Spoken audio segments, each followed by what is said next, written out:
Study Mates, kembali lagi bersama your study partner, Let's Study. Hari ini kita akan belajar tentang PU Interpretasi Data bagian grafik. Bahan pembelajaran ini dibiayai oleh Siti Jailia. Sebelumnya, perkenalkan, namaku Fatati Nadia Fasya Arifin, biasa dipanggil Fasya, dari Ilmu Komunikasi UB tahun 2023, dan pencapaian terbaruku skor rata-rata SNBT tahun 2023 714 dengan skor PU 776 dan IP semester 1 3,93. Oke, kita masuk ke materi. Jadi, apa sih interpretasi data itu? Nah, interpretasi data adalah proses mengurai data yang telah diolah dalam bentuk grafik dan tabel. Nah, dalam interpretasi data ini ada metode kualitatif dan kuantitatif. Tapi nanti kita nggak bahas ini, nanti kita lihat beberapa contoh soalnya aja. Oke, jadi apa sih grafik itu? Grafik itu kerangka untuk menampilkan objek visual berupa angka, huruf, simbol, gambar, atau lambang. Nah, pemakaian grafik ini biasanya bertujuan untuk membandingkan jumlah data di waktu yang berbeda. Nah, grafik ini bisa dalam bentuk garis, lingkaran, dan batang. Nih, contoh-contoh grafik. Ini diagram garis, bentuknya garis aja, diagram batang, dan diagram lingkaran. Kita langsung masuk ke contoh soal. Jadi pernyataan yang sesuai, berarti kita tinggal cari jawaban yang sesuai dengan data yang ada di grafik ini.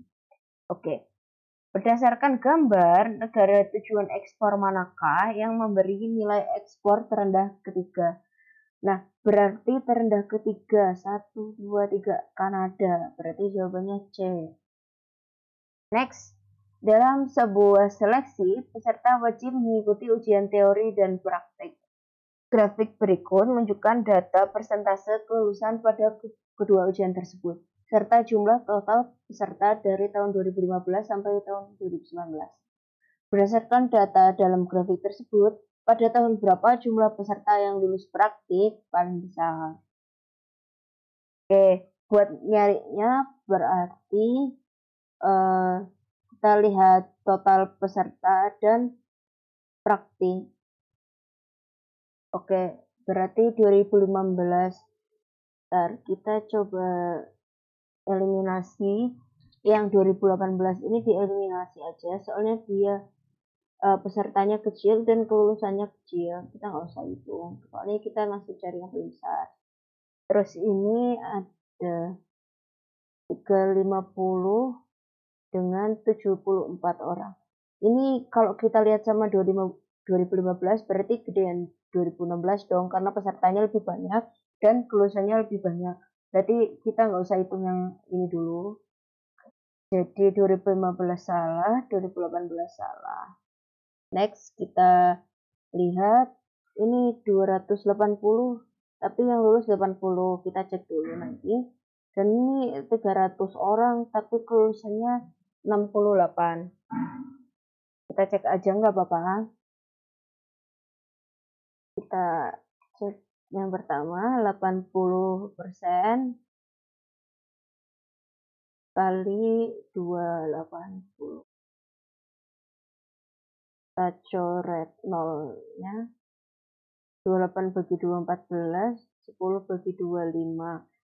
Ini 5. 80 bagi 5 itu 16. Berarti 16 kali 14 orang yang lulus, yaitu 224 orang. Di sini 2017. Oke. Next kita hitung yang 2019. 68 per 100 kali 300. Ini nolnya coret semua, berarti tinggal 68 dikali 3, 204. Terus kita cek 74 per 100 kali 3, 50. Nolnya coret, 10 bagi 5, 2, 35 bagi 5, 7.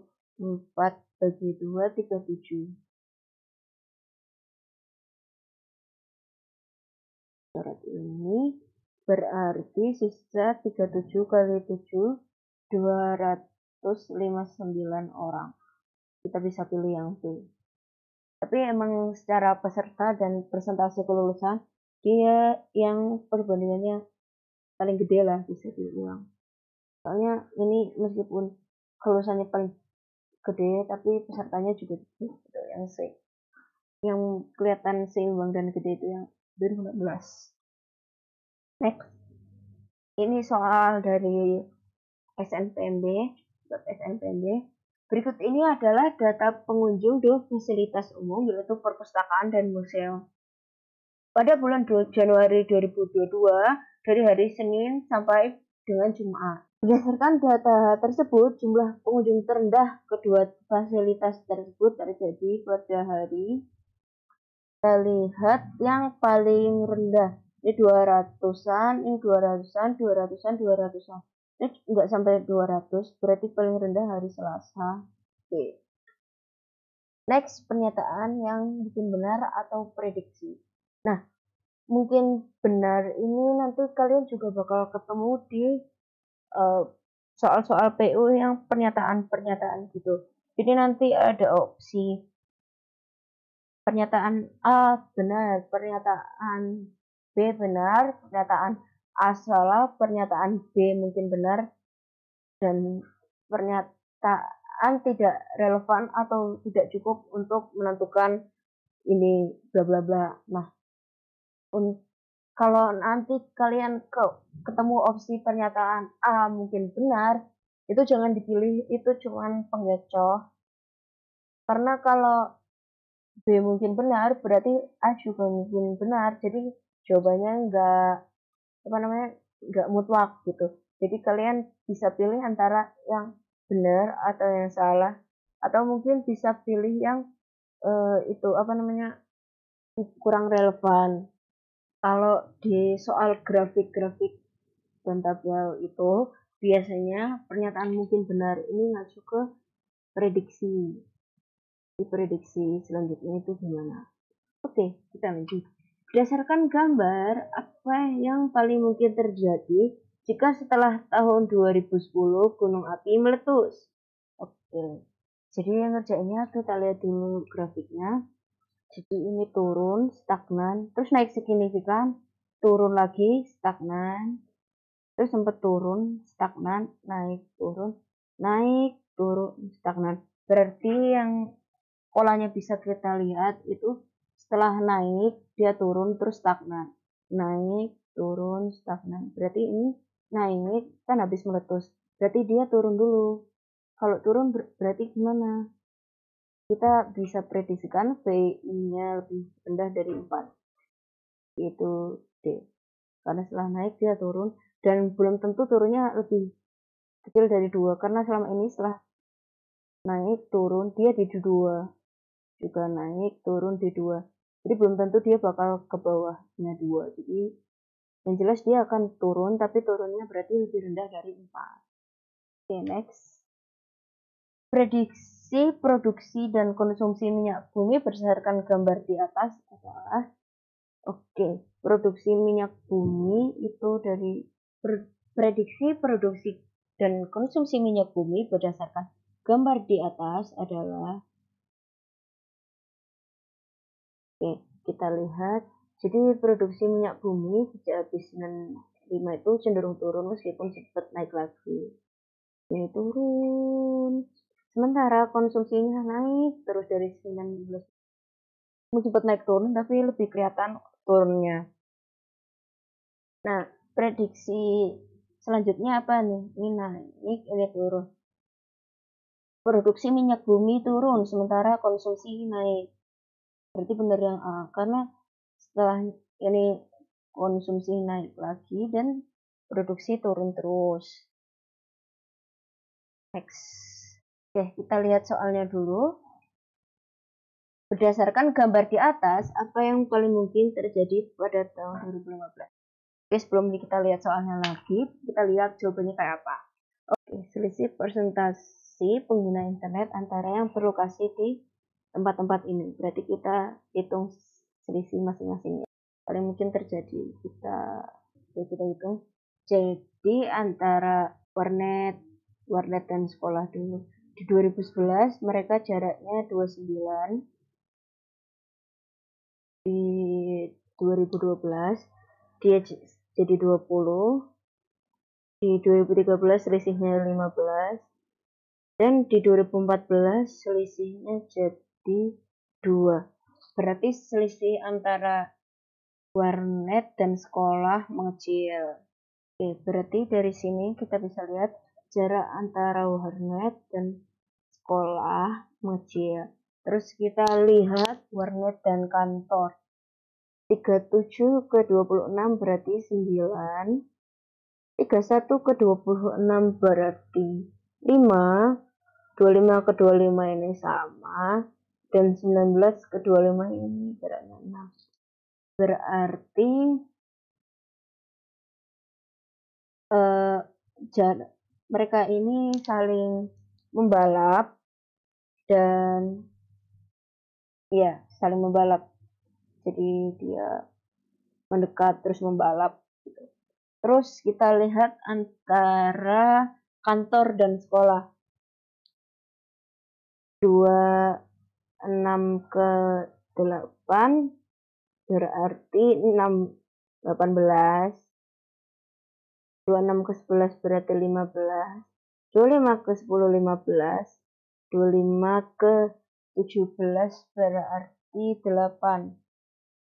Jadi ini menurun tapi sempat stagnan. Berarti yang paling stabil dan enak diprediksi antara warnet dan sekolah, yaitu selisihnya terus mengecil. Kita lihat nih, selisih pengguna internet yang berlokasi di warnet dan sekolah semakin kecil.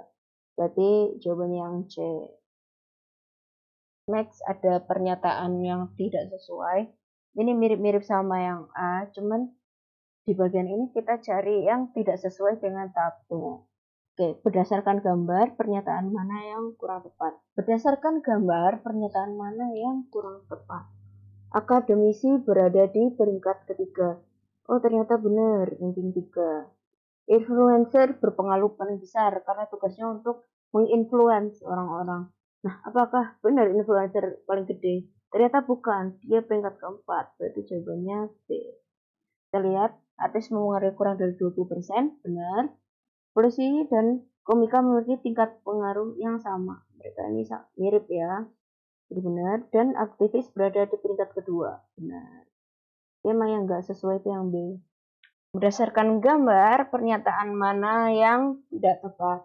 A. Opera digunakan paling sedikit. Benar, ini opera bagiannya paling kecil. Terus, Firefox paling umum digunakan.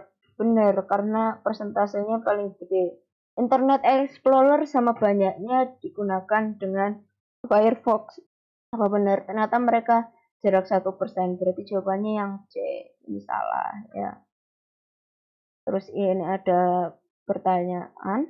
Kita lihat. Pernyataan yang salah berdasarkan grafik 2 adalah, kita cek satu-satu. Persentase pengguna aplikasi chat ketiga terendah adalah usia 45-54. Oke, ketiga terendah, ini terendah, kedua terendah, 45-54, ketiga terendah, berarti benar. Pengguna aplikasi chat perempuan banyak dibanding laki-laki. Kita cek. Laki-laki yang ungu, perempuan yang hijau. Di sini perempuan totalnya kebanyakan lebih banyak ya. Berarti kalau keseluruhan benar. Oke. Pengguna aplikasi chat terbanyak adalah usia 25-34. Apakah benar? Kita coba cek. Di sini 18-34 itu 18 tambah 15, 33. Sementara usia 25-34 itu 19 tambah 14 yaitu 33. Jadi dia mantar banyak tapi ada temennya. Jadi kalau mau nyebutin harusnya 18 sampai 24 sama 25 sampai 34. Jadi jawabannya yang C yang salah kan. Oke, kita lanjut aja. Oke, selanjutnya kita masuk bagian kesimpulan. Kesimpulan gambar di atas adalah, jadi kalau kesimpulan kita harus lihat keseluruhan grafik ini. Meskipun nanti ada jawaban yang benar, tapi cuman ngejelasin satu bagian tabel, ngesimpulin satu bagian grafik, berarti itu nggak bisa jadi jawabannya. Kita lihat A, produksi minyak bumi mencapai puncaknya pada 1977. Oh benar, misal di sini 1977, tapi kan dia cuma bahas tahun ini. Jadi ini belum bisa jadi kesimpulan. Nih, produksi minyak bumi naik sementara konsumsi turun. Ini sudah membahas semuanya, tapi salah ya. Produksi itu harusnya yang turun dan konsumsi naik, salah. Kemudian konsumsi minyak bumi paling tinggi pada 2012. Ini cuma bahas satu, salah. Ini juga pada 2003, cuma bahas tahun 2003. Terus terakhir produksi minyak bumi turun sementara konsumsi naik. Ini jawaban yang benar ya, sesuai dengan grafik, jawabannya E. Next, tokoh yang dinilai paling mempengaruhi responden untuk menyadari isu politik. Kesimpulan gambar di atas adalah jurnalis adalah tokoh paling berpengaruh. Dia cuma bahas jurnalis, berarti salah. Artis kalah berpengaruh, berarti dia cuma fokus ke artis, sama ini pejabat pemerintah, salah. Ini politisi dan komika, dan ini juga aktivis aja. Berarti jawabannya yang C. Dan memang ada 8 jenis tokoh yang mempengaruhi kesadaran politik masyarakat di atas 10%. Berarti ini jurnalis 1, 2, 3, 4, 5, 6, 7, 8. Oke, kita udah sampai di slide terakhir. Terima kasih udah nyimak konten ini sampai akhir. Terima kasih juga untuk donatur Siti Jalia yang sudah membiayai produksi materi kali ini. StudyMate bisa mempelajari kembali materi ini melalui e-book, PPT, dan latihan soal yang nantinya dapat diakses di tautan di description box. Video bahan pembelajaran ini juga ada di playlist YouTube Les Study. Kalian juga bisa mendukung Les Study dengan berdonasi dengan nominal berapapun yang digunakan untuk mengembangkan platform Les Study. Kalian juga bisa share platform Let's Study ke teman-teman dan orang sekitar kalian, like video ini, dan jangan lupa follow akun sosial media Let's Study. Terima kasih, sampai jumpa di video berikutnya. Semangat!